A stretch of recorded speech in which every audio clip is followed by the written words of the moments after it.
ದೇಶ ಬಾಂಧವರೇ, ವೇದಿಕೆ ಮೇಲೆ ಆಸೀನರಾಗಿರುವ ಜನಪ್ರಿಯ ಶಾಸಕರಾದ ಮಾನ್ಯ ಶ್ರೀ ಯಶವಂತರಾಯಗೌಡ ವಿ ಪಾಟೀಲ್ ಸಾಹೇಬರೇ, ಇಂಡಿಯ ತಹಸೀಲ್ದಾರ್ ಅವರೇ, ಇಂಡಿ ಪೊಲೀಸ್ ಉಪವಿಭಾಗದ ಪೊಲೀಸ್ ಉಪಾಧೀಕ್ಷಕರೇ, ಕಾರ್ಯನಿರ್ವಾಹಕ ಅಧಿಕಾರಿಯವರೇ, ಪೌರಾಯುಕ್ತರೇ, ಕ್ಷೇತ್ರ ಶಿಕ್ಷಣಾಧಿಕಾರಿಯವರೇ, ಸ್ವಾತಂತ್ರ್ಯ ದಿನಾಚರಣೆಯಲ್ಲಿ ಹೆಮ್ಮೆಯಿಂದ ಭಾಗವಹಿಸಲು ಬಂದಿರುವ ಇಂಡಿ ನಗರದ ಹಾಗೂ ಸುತ್ತಮುತ್ತಲಿನ ಗ್ರಾಮದ ಸಮಸ್ತ ನಾಗರಿಕ ಬಂಧುಗಳೇ, ಈ ಸಡಗರದಲ್ಲಿ ಸಂಭ್ರಮಿಸಲು ಆಗಮಿಸಿರುವ ವಿದ್ಯಾರ್ಥಿನಿಯರೇ, ಶಿಕ್ಷಕ ಬಂಧುಗಳೇ, ಪತ್ರಿಕಾ ಮಾಧ್ಯಮದ ಮತ್ತು ದೃಶ್ಯ ಮಾಧ್ಯಮದ ಮಿತ್ರರೇ, ಎಲ್ಲರಿಗೂ 78ನೇ ಸ್ವಾತಂತ್ರ್ಯ ದಿನಾಚರಣೆಯ ಹಾರ್ದಿಕ ಶುಭಾಶಯಗಳು.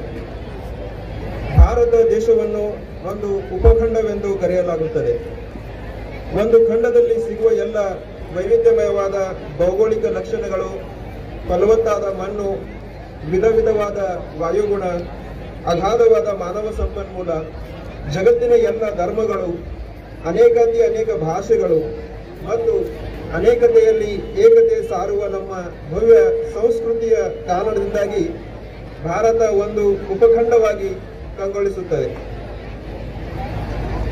ಇಂತಹ ಭವ್ಯ ಭಾರತದ ಸಂಪನ್ಮೂಲಗಳ ಆಸೆಯಿಂದಾಗಿ ಭಾರತಕ್ಕೆ ಬಂದ ವಿದೇಶಿಯರು ಭಾರತಕ್ಕೆ ದಾಸ್ಯದ ಸಂಕೋಲೆ ತೊಡಿಸಿ ತಮ್ಮ ದೇಶವನ್ನು ಶ್ರೀಮಂತಗೊಳಿಸಿಕೊಂಡಿದ್ದಾರೆ. ನಮ್ಮ ದೇಶ ಪರಾಧೀನವಾಗಲು ಅತಿ ಮುಖ್ಯ ಕಾರಣಗಳಲ್ಲಿ ನಮ್ಮಲ್ಲಿದ್ದ ಏಕತೆಯ ಕೊರತೆಯೂ ಒಂದು ಕಾರಣ. ದೇಶದ ಜನರು ಒಗ್ಗಟ್ಟಾಗಿದ್ದರೆ ಮಾತ್ರ ದೇಶಕ್ಕೆ ಸ್ವಾತಂತ್ರ್ಯ ಸಿಗುತ್ತದೆ ಎಂದು ಅರಿತ ನಮ್ಮ ದೇಶದ ಸ್ವಾತಂತ್ರ್ಯ ಹೋರಾಟಗಾರರು ದೇಶದ ಸ್ವಾತಂತ್ರ್ಯಕ್ಕಾಗಿ ತಮ್ಮ ಸರ್ವಸ್ವವನ್ನು ತ್ಯಾಗ ಮಾಡಿದರು. ಅಂತಹ ಪ್ರಾತಸ್ಮರಣೀಯರ ತ್ಯಾಗ ಬಲಿದಾನಗಳ ಪ್ರತಿಫಲವಾದ ಈ ಸ್ವಾತಂತ್ರ್ಯ ಮತ್ತು ಈ ಸ್ವಾತಂತ್ರ್ಯ ದಿನಾಚರಣೆಯನ್ನು ಅವರ ಒಂದು ಸ್ಮರಣೆಯೊಂದಿಗೆ ಆಚರಿಸೋಣ. ದೇಶವೆಂದರೆ ಬರೀ ಭೌಗೋಳಿಕ ಎಲ್ಲೆಗಳಿರುವ ಪ್ರದೇಶವಷ್ಟೇ ಎಂದು ಭಾವಿಸಿದರೆ ಅದು ಪೂರ್ಣ ವ್ಯಾಖ್ಯಾನವಾಗುವುದಿಲ್ಲ. ನಿಜವಾಗಲೂ ದೇಶವೆಂದರೆ ದೇಶದ ಜನರು, ಭಾರತ ಎಂದರೆ ನೀವು ಎಂದರೆ ಭಾರತ. ಈ ಕಾರಣಕ್ಕಾಗಿಯೇ ದೇಶದ ಅಭಿವೃದ್ಧಿ ನಿಜವಾಗಿಯೂ ಪ್ರಜೆಗಳ ಅಭಿವೃದ್ಧಿಯಲ್ಲಿ ಅಡಗಿದೆ.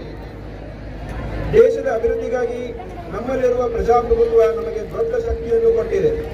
ಇಂತಹ ಪ್ರಜಾಪ್ರಭುತ್ವದಕ್ಕೆ ತಳಹದಿಯನ್ನು ಒದಗಿಸಿರುವ ನಮ್ಮ ಭಾರತದ ಸಂವಿಧಾನ. ಈ ವರ್ಷ ನಾವು ನಮ್ಮ ಸಂವಿಧಾನದ 75ನೇ ವರ್ಷಾಚರಣೆಯನ್ನು ಸಂಭ್ರಮದಲ್ಲಿದ್ದೇವೆ. ನಮ್ಮ ಸಂವಿಧಾನ ನಮಗೆ ನ್ಯಾಯ, ಸಮಾನತೆ, ಸ್ವಾತಂತ್ರ್ಯ ಮತ್ತು ಭ್ರಾತೃತ್ವದ ಬೋಧನೆ ನೀಡಿದೆ. ಈ ತತ್ವಗಳನ್ನು ಪಾಲಿಸಿದಲ್ಲಿ ಮಾತ್ರ ನಾವು ನಮ್ಮ ಸ್ವಾತಂತ್ರ್ಯ ಸೇನಾನಿಗಳ ಆಶಯ ಈಡೇರಿಸಬಹುದು. ಆದ್ದರಿಂದ ಈ ಭವ್ಯ ಸಂವಿಧಾನದ ಎಲ್ಲ ತತ್ವಾದರ್ಶಗಳನ್ನು ಪಾಲಿಸೋಣ.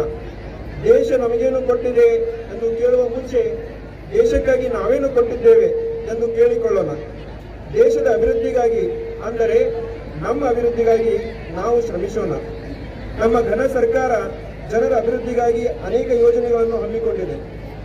ಅನ್ನಭಾಗ್ಯ ಯೋಜನೆಯಡಿ ಇಂಡಿ ತಾಲೂಕಿನಲ್ಲಿ 2,25,254 ಜನ ಫಲಾನುಭವಿಗಳಿಗೆ ಜನವರಿಯಿಂದ ಇಲ್ಲಿಯವರೆಗೆ 22,24,00,000 ಹಣ ಡಿಬಿಟಿ ಮೂಲಕ ಬಿಡುಗಡೆ ಮಾಡಲಾಗಿದೆ.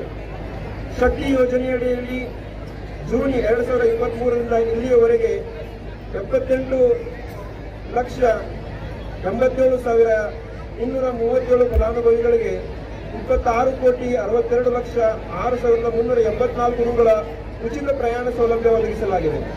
ಗೃಹ ಜ್ಯೋತಿ ಯೋಜನೆಯಡಿ ಆಗಸ್ಟ್ 2023ರಿಂದ ಇಲ್ಲಿಯವರೆಗೆ 38,818 ಫಲಾನುಭವಿಗಳಿಗೆ 13,41,22,830 ರೂಗಳ ಉಚಿತ ವಿದ್ಯುತ್ ಸೌಲಭ್ಯ ಒದಗಿಸಲಾಗಿದೆ.